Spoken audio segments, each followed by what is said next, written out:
Poruba už po 21. ocenila práci svých nejlepších učitelů mateřských a základních škol. Slavnostní událost se koná každoročně u příležitosti Dne učitelů, který připadá na 28. března. Máme štěstí na obsazování dobrých ředitelů našich škol a tím pádem i dobrých pedagogů, protože oni jsou opravdu velkými vzory, jak pro nás, tak pro svůj tým pedagogický. Učitelé navrhují na ocenění ředitele jednotlivých mateřských a základních škol. Já jsem nominoval 3 kolegyně, všechny 3 dostali ocenění. Ve funkci jsem od 1. srpna loňského roku, takže já jsem se nejprve musel seznámit s kolegy, ale tyto 3 kolegyně mě okamžitě zaujaly, protože jsou hodně vidět a dělají tu práci s láskou. Ocenění porubské radnice letos získalo 9 učitelů, 3 z mateřských a 6 ze základních škol. Slavnostní událost zpestřil i doprovodný program.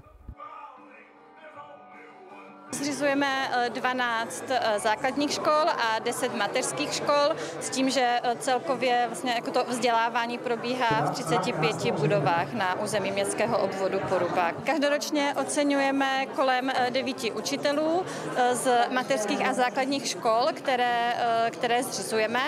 Nemusí to být teda jenom učitelé, ale vlastně pracovníci těch škol, které jejich ředitelé na ocenění navrhnou. Naplňujeme určitě prostředí mateřské školy, ve kterém bych řekla, že je taková rovnováha mezi pravidly a takovou uvolněností.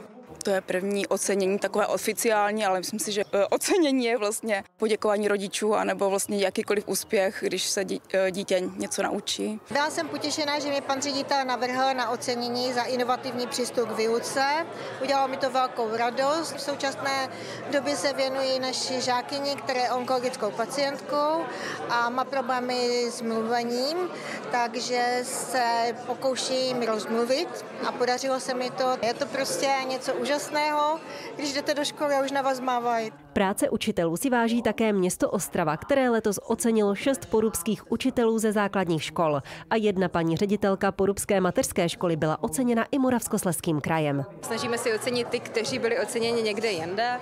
A my letos opravdu máme velmi výraznou pedagogickou osobnost paní ředitelky Hrazděrové. Je pravda, že zvelebila všechna dětská hřiště, která má u svých mateřských škol, tím, že se snažila získat co nejvíc externích zdrojů. Musím říct, že obecně pedagogové v Porubě byli, jsou a já věřím, že budou jedni z nejlepších vůbec v rámci celého města. Já už jsem dostala kdysi ocenění tady právě Porubským úřadem, už je to několik roků a teď jsem byla tedy oceněna městem Ostrava, což mě hodně těší.